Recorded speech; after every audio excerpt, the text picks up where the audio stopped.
Welcome to Mum Abroad's YouTube channel.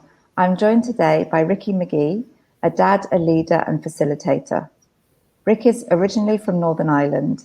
He's been working in youth education and technology for nearly 20 years in the UK, the Middle East and now in Spain.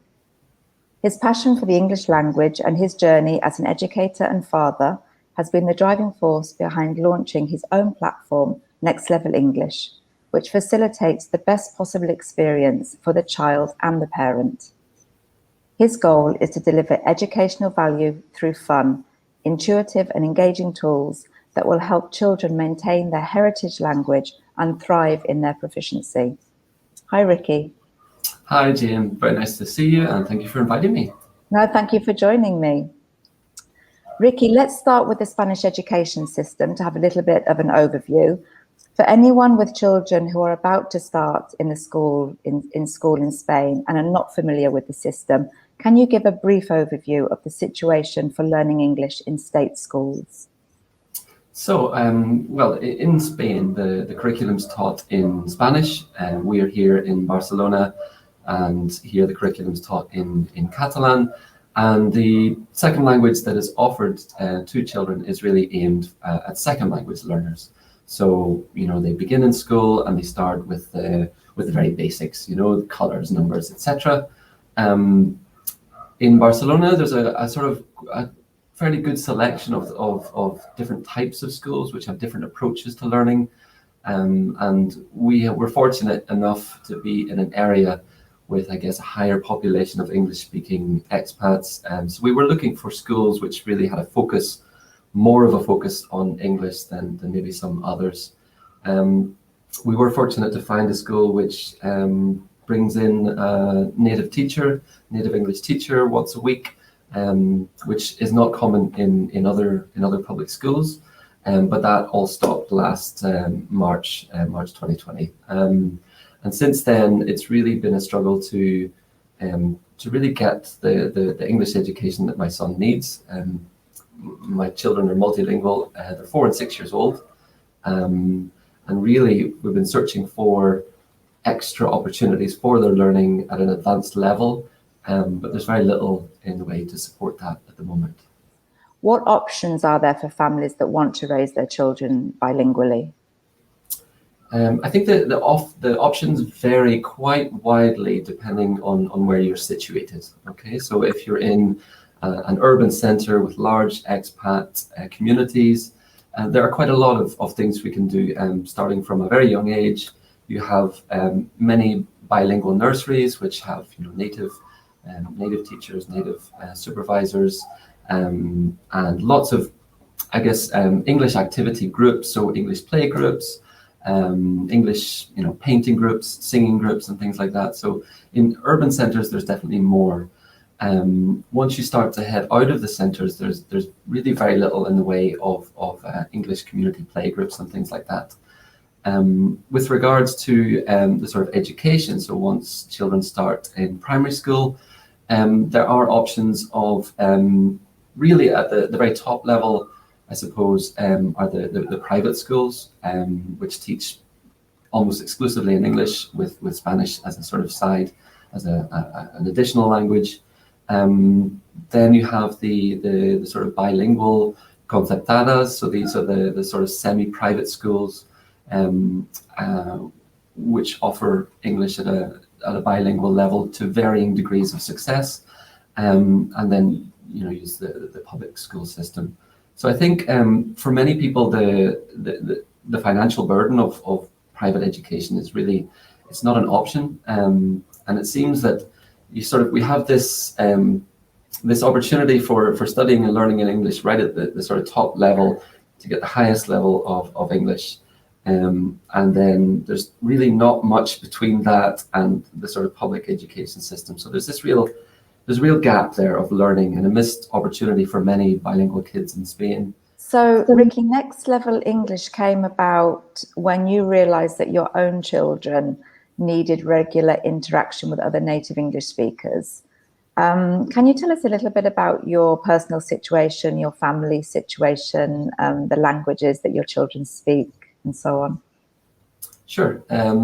So really, it's very clear to me that the amount of exposure that children have to a language is key to sort of cementing that use and sort of building their confidence in communicating with others.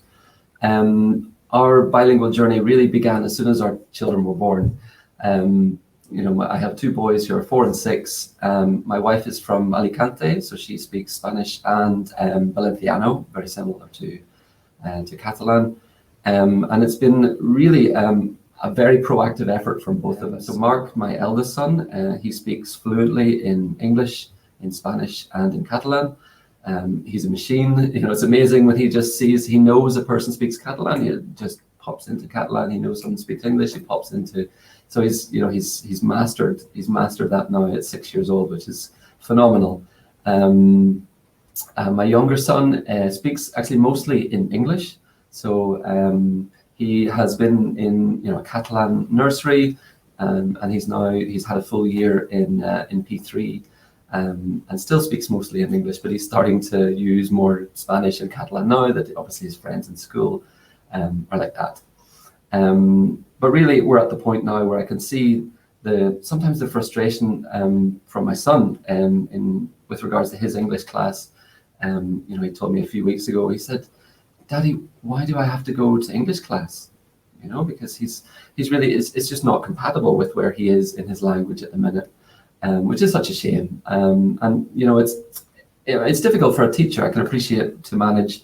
You have a class of mostly Spanish children, and you have one boy who's fluent. So, but when it comes to my son's putting his hand up, and the teacher's like, "Put your hand down, put your hand down," this sort of thing. It's not going to encourage him to develop his English and advance. So this is where we are now, and so Mark, both of my boys are in my classes with other groups of children from different parts of Spain. We actually went international a couple of weeks ago. We have our first family from Germany. So they're actually moving to the UK next year and really want to sort of bring their daughter up to speed with practicing English at a native level regularly. You really have to cater for so many different types of children, levels of English ability. Even if they are native English speakers, they're still going to have different levels of ability depending on how much access they have to the language outside of school. Let's assume that children are in the public school system. So like in your situation, one of the parents speaks English at home. You have other situations where both of the parents speak English at home. And then it depends on the friends that they have outside of school. Sometimes you might find another foreign family and the children can speak English together or not. And it's quite a complicated situation, isn't it, really? It really is. We have parents from all types of backgrounds and have come from many, many different countries. And the sort of overriding, the majority of the families who are in touch with us have one parent who's a native speaker and another parent who's Spanish. And this is the majority. And we do have other families where both parents are native speakers, and then we have a few families as well where both of the parents are Spanish speakers, but are really keen to raise their children to be bilingual because they see the importance of having English at a native level, and not just at a sort of spoken level, but also to be literate as well. We have two families from Mexico, and they're very keen for their children to speak in English. It's great. It's a very international community. It says on your website that your greatest challenge to date is getting your boys to read and write confidently in English. How are you stepping up to that challenge? So it's really been quite fun. So I'm quite an experienced teacher. I've been teaching English for about 12 years. So anything to do with teaching, it's all about having fun. With children that are young, it has to be fun. It's the most important thing. It has to be fun and engaging. So I've been working with a lot of educational technology tools over the last 4 or 5 years. And I've been creating little games that are really, whatever language we're focusing on at the minute, these are what he uses to practice. So, he's at the minute, he's reading short words in English, and reading simple storybooks. We have access through Next Level English. We have access to the Oxford Reading Tree, which is a series of graded reading books, reading storybooks. It's used by around 80% of schools in the UK, and really this is what they use to begin native speakers in their reading. So these resources have been great, and I've been adapting them and adding quizzes to support them, and really to get the most out of the stories we've been reading. There's a huge variety. I think there's over 800 books, from fiction to non-fiction, and Mark feels so proud when he finishes a book, a full book from start to finish without any help, and he's really a strong sense of self-achievement now. So that's coming along really well. My youngest son, Liam, so he's 4. He's now mastered the alphabet, and he's beginning to learn the sounds of letters, and really just his vocabulary is fantastic. He even some scientific vocabulary he comes out with. He was in a rowboat in Barcelona with my mum, his grandparents, and the boat was losing its balance a bit, and he said, "Mummy, or, Nana, come and sit over here as a counterweight."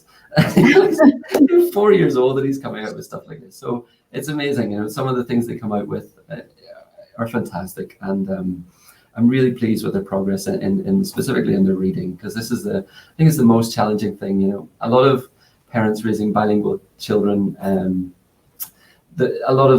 it's easier to speak to them and to try and find other English speaking friends, but it's really the trickiest part is to introduce them to literacy.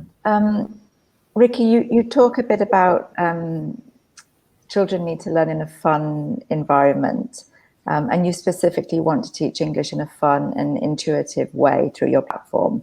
Do you think that's why your platform stands out from the many others that are out there? 100%. So from the start, really, especially as it's an online platform, keeping the children's attention is key. Okay, so number one, I sort of go back to the days of when Sesame Street was starting. So Sesame Street began in 1969. It was aimed at improving literacy for inner city kids, and as part of their research and their studies, the most important thing for them that they identified was to keep the children's attention. You can have the best teacher in the world and the best resources in the world, but if you can't hold their attention, then it's very difficult. So we have quite a few techniques that we use in order to keep children's attention and to enable their learning. So first of all, we have our special effects. So we're the first company to use special effects. We have our interactive games, which we make them in-house. They're all tailor-made. We have a safe, secure learning management system, which parents and children connect to, where they can access further games, further interactive activities, and also have direct contact with their teacher in case of any problems, and regular feedback as to how they're performing. We have our huge selection of ebooks from the Oxford Reading Tree, which really enable us to specifically allocate certain levels of books which are appropriate for the child's current ability. And then lastly, we work in small groups of children, up to 6. So I guess starting with the special effects, you can see a little example of it here. So what we do with our special effects, it allows us to really transport the students to different environments. So as part of the softwares we use, we have a lot of pop-up images. My class just before now, we were looking at the alphabet, so we can pop up images and manipulate them on screen very quickly, and it's incredibly visual for the children. So for the first thing is that really holds their attention. Having these bright visual colors really works. So there's never just the teacher talking and the children listening. It's very interactive. And also, I guess, lots of get up and go activities. The kids are never sat in the chair for the entire class. So that really works really well. We've had really positive feedback from the interactive games, and it really enables us to get the most out of the materials and the themes that we're exploring in order to reinforce and solidify that learning. The learning management system, as I say, is a safe, secure, it's very child friendly. It's designed for young kids where they can manage the application themselves. They go in, they see the latest projects that they have, and it can be anything from a photography challenge where they take a picture through the app and then do a little audio recording explaining what they're taking a picture of. They can make a short video of a craft that they're doing. They can, well, we have sort of interactive exercises where they can draw and paint and practice letters or color in, and then going as well to the customized educational like interactive activities that we create for them. So it really takes the learning outside of the classroom and really allows them to have this sort of asynchronous learning where they're reinforcing what they're learning and having extra practice outside of the time they're meeting up with me. And then the Oxford Reading Tree we've been hugely successful with. It's really popular reading series in the UK, with very colourful designs and very well written stories, with an aim of sort of introducing language and I guess phonetics, early phonetics, and teaching kids how to form their own words in English, which is tricky because it's a difficult language, especially growing up in Spain. They're learning the Spanish pronunciation, which is very easy. Every letter is pronounced as it looks. Yeah, a lot of success with that so far. Ricky, I know that you've developed a community for families who want to increase their children's exposure to English, where you are in Barcelona. How important do you think it is for parents to have this kind of support? Well, I think it's hugely important.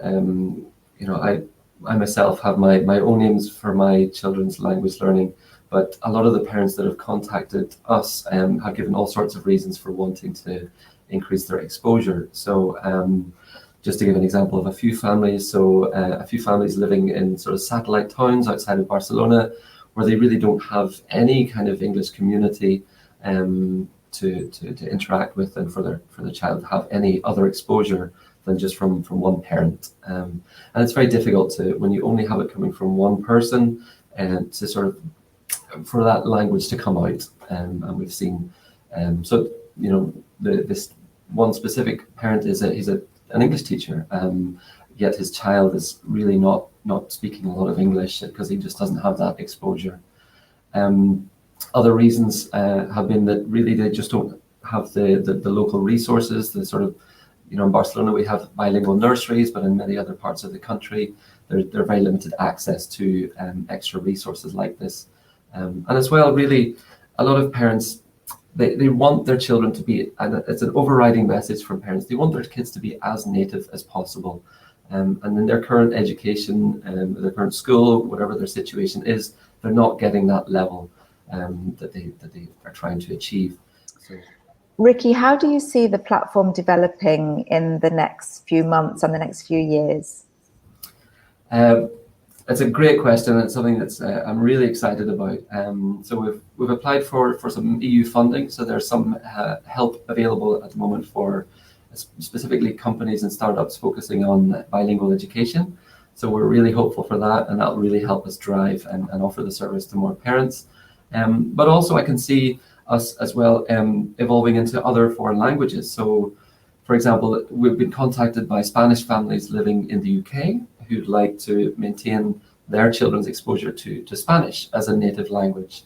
There's also a Russian family who's been in contact, and they like the platform, and they say, like, could we have this in our language as well? So we're definitely our vision is to really support bilingual education for all families. We are getting a lot of contact as well for second language learners. So this is definitely another avenue to explore. It's really the platform is very versatile, and it's really engaging for young children. So we'd like to offer it to every child, and really our passion is in teaching language and being able to do it in a fun, enjoyable way that the kids can really relate to and that they want to come back to again and again. So that we do have visions for the future to offer more languages. And just to finish, Ricky, how can parents join your community and start taking advantage of the services that you offer? So they're welcome to follow us on Facebook and Instagram. We have regular updates and tips for parents raising bilingual children in Spain. And if they'd like to join one of our courses, just visit our website. You can either have a free trial if you're not sure about online, or if you've had bad experiences before, please do try us out, because we are totally different from anything else you've ever tried. And then it's very easy. We'll schedule you with a group of a similar level. Next Level English, it's all about the level of the child's English rather than the age. So we find the best group for you. And at the minute, we're offering extracurricular courses which run sort of after school or this lunchtime slot if you take a break during that time. But we'd be very happy to talk with any parents, even if you want to discuss your current situation. Any tips and advice, we're always happy to share. And yeah, really just working on making it known that this service exists for parents, and that there is another option between private education and public education. Yeah, I think it's really needed here in Spain. So I'm going to put along the bottom your website address. That's www.nextlevelenglish.es, and people can take a look at the services that you offer there, and there they will also find your contact details. Brilliant. So thank you very much for joining me today, Ricky. Thank you so much. It's been a pleasure, and enjoy the rest of your summer holidays. Thank you.